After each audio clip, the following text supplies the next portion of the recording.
एक बहुत पुरानी कहावत है, कभी कभी भगवान को भी भक्तों से काम पड़े। जाना था गंगा पार, प्रभु केवट की नाव चढ़े। ये वही निषाद हैं जिनके पूर्वज केवट जी ने भगवान राम को गंगा पार करवाई थी। लेकिन यूपी में निषाद समुदाय के लोग बस वोट बैंक बनकर रह गए हैं। कभी बसपा ने तो कभी सपा ने, सबने अपने फायदे के लिए निषाद समुदाय का इस्तेमाल किया।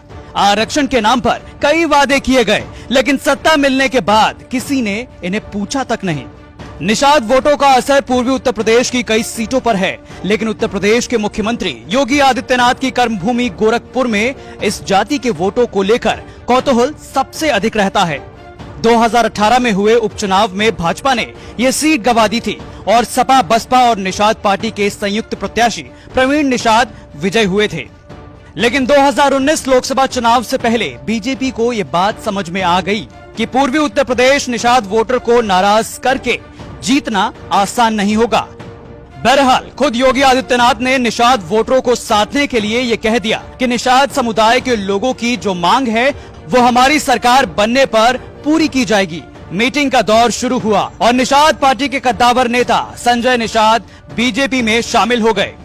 दोनों पार्टियों के बीच ये बात हुई कि बीजेपी की सरकार बनने के बाद मल्लाह, केवट और निषाद जाति से जुड़े लोगों को अनुसूचित जाति में शामिल कर आरक्षण दिया जाएगा। लेकिन अब संजय निषाद का आरोप है कि योगी सरकार ने अपने वादे पूरे नहीं किए और अब आलम यह है कि संजय निषाद पंचायत चुनाव में अपने लोगों को उतार रहे हैं और उन्होंने साफ कर दिया है कि अगर हमारी बात नहीं मानी जाती है तो 2022 विधानसभा चुनाव भी वो अकेले ही लड़ेंगे। सुनिए संजय निषाद ने क्या कुछ कहा।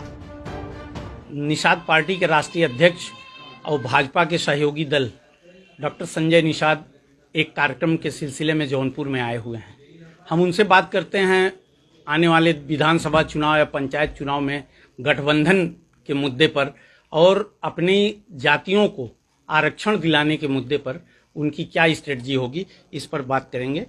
डॉक्टर संजय निषाद जी, आपका आज तक में स्वागत है।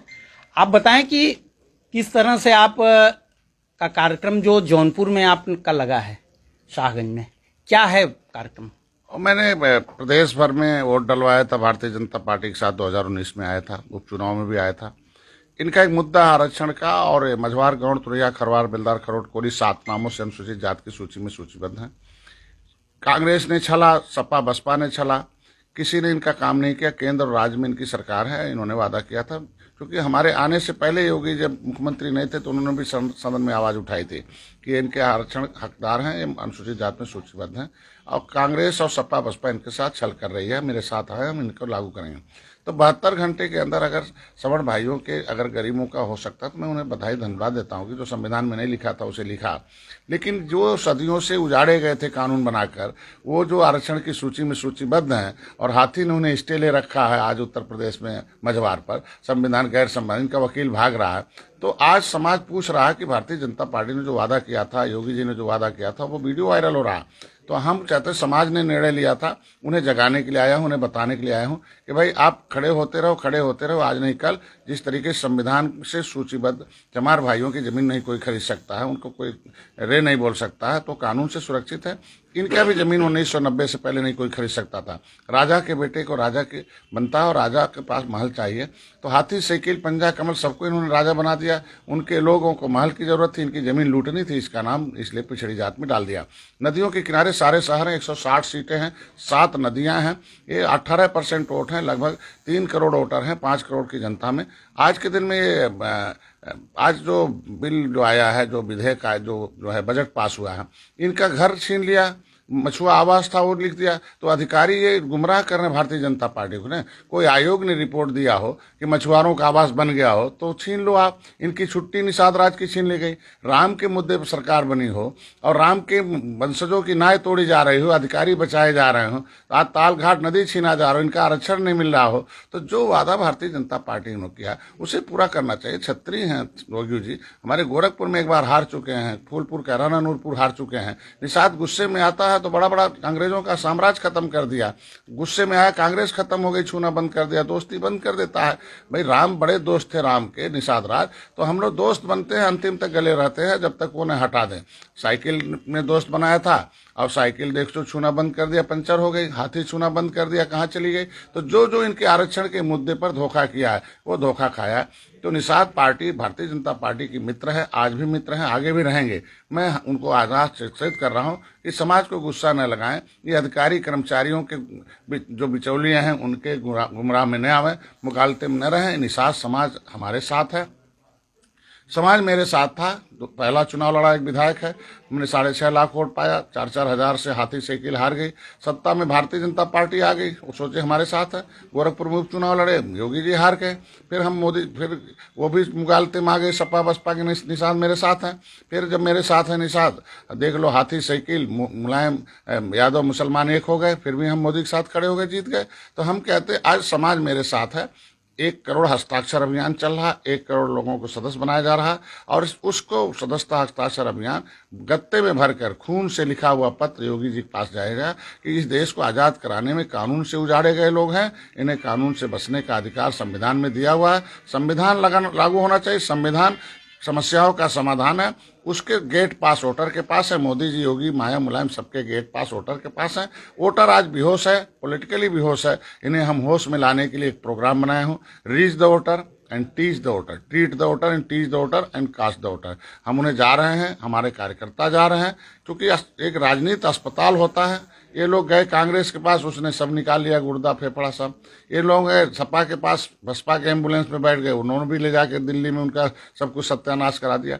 आज ये खुद के अस्पताल खोल रहे हैं। निषाद पार्टी निर्बलों की पार्टी है, एक जाति की पार्टी नहीं है। तेली, बढ़ई, लोहार, कहार, पाल, गडरी, केवट, मल्ला, बिंद, कश्यप, कहार, धीवर, रैकवार, बातम, ब्राह्मण, ठाकुर, सबकी जातियों के हिसाब से हिस्सेदारी मिलनी चाहिए। आज हाथी 15 दरोगा, 5 हाथी के हैं, 5 साइकिल के हैं, 5 वर्तमान सरकार के, इनका कोई होमगार्ड और कोई सिपाही नहीं है। इसी तरह 17 लाख अगर कर्मचारी उत्तर प्रदेश में है तो 3 लाख इनका हिस्सा बनता है। निगम के 17 लाख है, 3 लाख है, केंद्र के 3, तो 9 लाख इनके हिस्से बनते हैं। एक गांव में 30 नौकरी इन्हें चाहिए आज के हिसाब से। तो आज के दिन में इनका कोई चपरासी नहीं है, इसीलिए इकट्ठे हो रहे हैं। हम लोग इन्हें जगा रहे हैं, इन्हें बता रहे हैं, होश मिला रहे हैं कि निषाद राज के वंशज हो। आप जागे थे, अंग्रेज भागे थे, मुगल भागे थे, आप जागे, कांग्रेस और सपा बसपा भाग गई। आप मित्र के हैसियत से भारतीय जनता पार्टी के साथ आए हो। तो राम का मंदिर तो तभी बना जब आपकी सरकार आई। आज के दिन में मंदिर भारतीय जनता पार्टी नहीं बना रही, निषाद पार्टी बना रही है। कई बार 4 बार भारतीय जनता पार्टी सरकार रही, लेकिन कभी एक ईंट नहीं रख पाए। आज बिना खून खराबे के राम का मंदिर बन रहा, निषाद राज का किला भी बनेगा। भारतीय जनता पार्टी ने वादा किया था कि राम के बराबर गले मिलते हुए निषाद राज की मूर्ति लगेगी वहाँ इलाहाबाद में, लेकिन आज उसका बजट ही बंद कर दिया गया, कोई बजट नहीं दिया गया। मत्स्य मंत्रालय बना दिया गया, बजट नहीं दिया गया। हम कहते हैं 5 करोड़ आबादी में 2 लाख लोगों को बीमा करना, ये कौन सा बजट है। हम कहते हैं आज के दिन में इनके स्वास्थ्य, शिक्षा, रोजगार, व्यापार, उद्योग, राजनीति सब छीन लिया गया है। क्या दोष था इन्होंने, हमारे समाज के लोग, इन्होंने वोट दिया था हाथी साइकिल पंजा कमल को। इनके बच्चों का क्या दोष है आज भी रोड पर घूम रहे हैं। आज जिसके पास रुपया होगा उसका बेटा पढ़ेगा, जिसके पास रुपया होगा उसका बेटा नहीं होगा तो रिक्शा चलाएगा, जिसके पास बेटा होगा उसको इलाज हो जाएगा, नहीं तड़प के मर जाएगा। ये व्यवस्था बंद होनी चाहिए। 1 वोट बराबर है मोदी और मजदूर का, तो 1 नोट बराबर होना चाहिए, सब बराबर होना चाहिए। हमारी लड़ाई एक ही है कि जब अंग्रेज भगाए गए तो $1 1 रुपए का बराबर था, आज 76 रुपए, $1 के बराबर 76 रुपया हो गया। इसके मतलब 76 गुना गरीब हो गए, अमीर हो गए साले अंग्रेज। तो इसलिए हम इनको जगा रहा हूं कि अब डॉलर की कीमत जो घटाए और रुपया का कीमत जो बढ़ाए, उसकी सरकार उत्तर प्रदेश और देश में आनी चाहिए। ये बताइए कि 2 साल से पहले से आप गठबंधन में हैं, लेकिन आपको आज क्यों, जब चुनाव आने वाला है, तो ये चीजें अपने निषाद पार्टी के लोगों को या निषाद बिरादरी के लोगों की चिंता क्यों हुई? नहीं, चिंता तो हमेशा है। मैं वकील बन के गया 70 साल से, तो हमारे जो भी नेता बनाए वो तो दरवाजे तक नहीं पहुंचने देते थे, न कैबिनेट बनाए, न बोलने दिया। तो डॉक्टर संजय एक ऐसा है जो योगी के पास दर्जनों बार वकालत किया, मोदी के पास वकालत किया।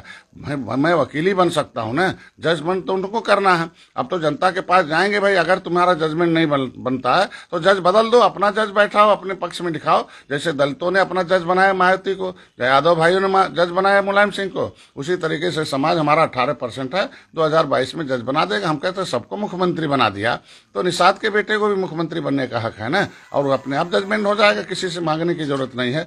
हम हमेशा समाज के बीच में रहे हैं, समाज ने निर्णय लिया था, पार्टी बनाई, समाज ने निर्णय लिया सपा के साथ गए, समाज ने निर्णय लिया भाजपा के साथ आए, समाज निर्णय ले रहा है कि नहीं आप रोड पर उतरो, आंदोलन करो और त्रिस्तरीय चुनाव अपना लड़ो, अपना वोट इकट्ठा करो और 2022 में 160 सीटें तैयारी करो। अगर आरक्षण भाजपा दे देती है तो जो सीटें दे देगी वही हमें मंजूर है, और नहीं देती है तो 160 सीट लड़ेंगे, 100 सीट जीत कर जाएंगे, उत्तर प्रदेश की गद्दी संभाल लेंगे हम लोग। यही काम है हम लोग का। पंचायत चुनाव में क्या स्ट्रेटजी है? पंचायत चुनाव में आप भाजपा के साथ गठबंधन से लड़ेंगे या? ये पंचायत चुनाव देखिए जमीन का नींव है, अपने घर का नींव हम नहीं बनाएंगे तो हम किसके घर में रहेंगे। त्रिस्तरीय चुनाव नींव है, जैसे सपा अलग लड़ रही, बसपा लड़ रही, भाजपा निषाद पार्टी भी अलग लड़ेगी। हम अपने वोट को अपने पार्टी में अपना वोट अपने पर्चे पर हमारा वोट आएगा, हम चर्चे में हैं, पर्चे पर वोट आएगा और फिर हम जो है फिर खर्चा जिसका चर्चे में रहता पर्चे पर वोट आता उसी समाज को राजनीतिक खर्चा मिलता है। तो आज हम लोग त्रिस्तरीय चुनाव अलग लड़ रहे हैं, हर जगह लड़ रहे हैं, बीडीसी भी लड़ेंगे, ब्लॉक प्रमुख भी लड़ेंगे, जिला पंचायत भी लड़ेंगे। और 2022 हम लोग अपने अगर भारतीय जनता पार्टी देगी सीट तो नहीं तो अपने सिंबल से हम अपने चुनाव पर तब भी थे, आज भी हैं। केवल 2019 अपने सिंबल से नहीं लड़े थे इसलिए कि हमारा बूथ नहीं गठन था, जहां गठन था वहां सपा ने धोखा दिया। हम छत्तीसगढ़ चुनाव लड़े, मध्य प्रदेश लड़े, उत्तर प्रदेश लड़े, 2022 में अपने सिंबल से चुनाव लड़के कम से कम 100 सीट जाएंगे, उत्तर प्रदेश की गद्दी संभाले हम लोग। 2022 में गठबंधन भाजपा से आपका होगा कि नहीं होगा? अब वो भाजपा के ऊपर 160 सीटों पर अगर उन्हें रहना है और 2000 दोबारा सरकार में आना है, जो जो उन्हें धोखा दिया वो खत्म हो गए। अगर खत्म होना होगा भाजपा तो हमसे गठबंधन तोड़ेगी, और नहीं खत्म होना होगा, दोबारा सत्ता में आना होगा तो मेरे साथ रहेगा। ये थे डॉक्टर संजय निषाद, जिन्होंने बड़े बेबाकी से अपनी बातों को रखा और इनकी बातों से ये स्पष्ट रूप से लग रहा है कि 2022 भाजपा के लिए बहुत आसान नहीं होगी। जौनपुर से राजकुमार सिंह, यूपी तक।